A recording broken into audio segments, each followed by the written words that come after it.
이 가격 탄력성은 일단 무조건 0보다 크고 무한대까지의 값을 가지게 됩니다. 만약 수요의 가격 탄력성이 0이라면 어떤 걸 의미할까요?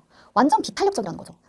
이 수요의 가격 탄력성이 0이라는 건 결국 분자, 수요의 변화량이 0이라는 뜻이잖아요. 아무리 가격이 움직여도 여기가 아무리 난리를 쳐도 수요는 항상 움직이지 않는다. 즉 수직선 형태의 수요 곡선이 생기게 됩니다. 가격이 얼마이건 간에 1,000원이건 10만원이건 100만원이건 간에 항상 같은 양만을 원한다는 거예요. 같은 수요량만 원한다는 거예요. 어떤 게 있을까요? 제가 예시에 써놓은 것들. 마약 중독자의 마약. 아무리 비싸도 마약에 중독되었기 때문에 그 마약을 찾아요. 불치병 환자의 약. 약이 없으면 죽기 때문에 불치병 환자는 어떻게든 그 약을 찾습니다. 가격이 거의 영향을 주지 않아요. 수직선에 가까운 형태를 나타내게 될 거고, 완전 수직선이라면 정말 가격과는 관계없이 완전 비탄력적인 수요 곡선의 형태가 나타나게 됩니다. 0보다는 큰데 마약 중독자의 마약 수준은 아닌데 비탄력적인 경우 아주 가파른 우하향의 수요 곡선이 나타나게 됩니다. 더 가파를 수도 있고 거의 수직선에 가까울 수도 있어요. 대부분의 필수제가 그래요. 예를 들어서 쌀, 주 식량이기 때문에 가격이 10% 올라도 가격이 10% 오르거나 10% 떨어져도 수요량은 크게 변하지 않아요. 왜냐면 갑자기 가격이 절반 가격이 됐어요. 그러면 쌀을 조금 더 많이 먹을 수 있지만 라면 대신에 쌀 먹을 수 있지만 하루에 2끼 먹던 걸 4끼 먹고 8끼 먹을 수는 없겠죠. 수요량의 변동이 가격만큼 움직일 수는 없어요.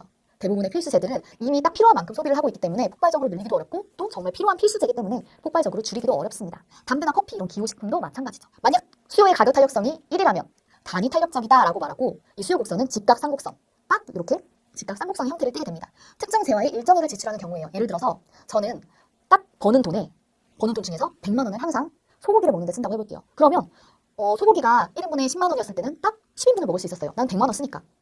그런데 만약에 소고기가 20만 원으로 오르면 딱 100만 원 쓰니까 수요량은 5인분으로 줄겠죠. 항상 일정액을 지출한다면 가격이 올랐을 때 딱 그만큼 수요량이 줄어들게 될 거예요. 그래서 그런 경우에는 수요의 가격 탄력성이 1이 되고 단위 탄력적이다라고 말합니다. 수요의 가격 탄력성이 1보다 큰 경우는 어떤 경우일까요? 필수제와 반대로 대부분의 사치제가 굉장히 탄력적인 모습을 보입니다. 예를 들어서 명품 구두. 이거 꼭 필요한 건 아니에요. 당장 쌀이 없으면 죽지만 구두 없으면 맨발로 다니면 되죠. 죽진 않아요. 명품 구두나 비싼 액세서리 이런 것들은 가격이 갑자기 폭발적으로 비싸지면 살 수 없어요. 에이 다음에 사지 뭐. 에이 딴 거 사지 뭐. 굉장히 가격에 민감하게 반응합니다. 가격이 조금만 움직여도 수요량이 확확 움직여요. 굉장히 가격에 대해서 엄청 탄력적인 형태가 나타납니다. 보시면 가격이 조금만 움직여도 수요량이 엄청나게 많이 움직이게 돼요. 그래서 굉장히 탄력적이면 탄력적일수록 수평선에 가깝게 완만한 형태를 나타낸다라는 거 기억하시면 좋을 것 같아요. 마지막으로 수요의 가격 탄력성이 무한대의 값을 가지기도 합니다. 아까 수요의 가격 탄력성을 구하는 공식에서 분모가 0이라면 가격 탄력성이 무한대의 값을 가지겠죠. 이 경우 수요 곡선은 수평선의 형태를 띠게 됩니다. 완전 경쟁시장에서의 재화가 그렇습니다.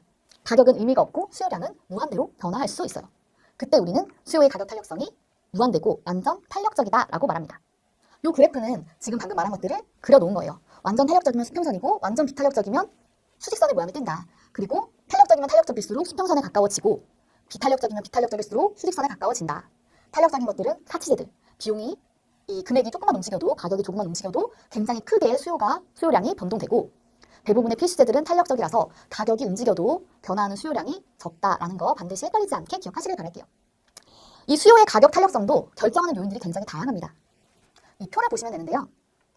이 내용들도 표라고 해서 무조건 외우려고 하지 마시고 이해를 하시면 더 좋아요. 저랑 이 수업을 들으면서 이거 외워야지 하는 게 아니라 맞아 그 말이 맞지 당연하지 라고 습득을 하시는 게 제일 좋아요.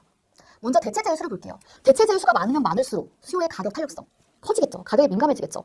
갑자기 소고기가 가격이 2배가 됐어요. 돼지고기도 있고 닭고기도 있고 대체할 거 많으니까 나 소고기 안 먹어.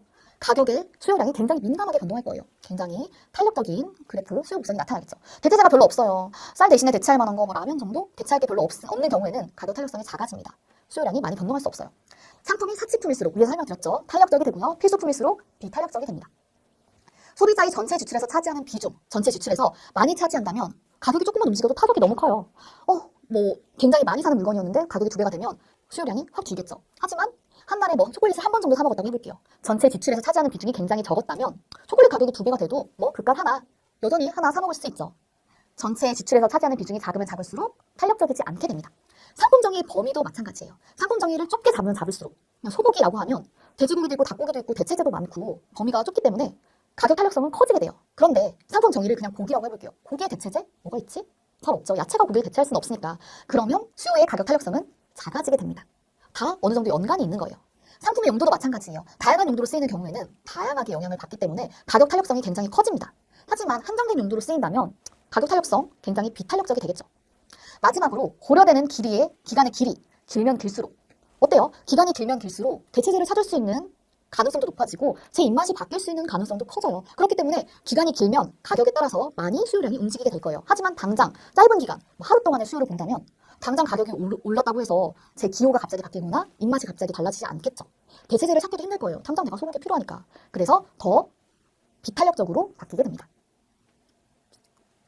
이 아래 글들은 제가 방금 말한 것들을 글로 설명해 놓은 거예요. 한번 쭉 읽어보시면서 맞아, 그렇게 말했었지? 맞아, 이해하시면 되고요.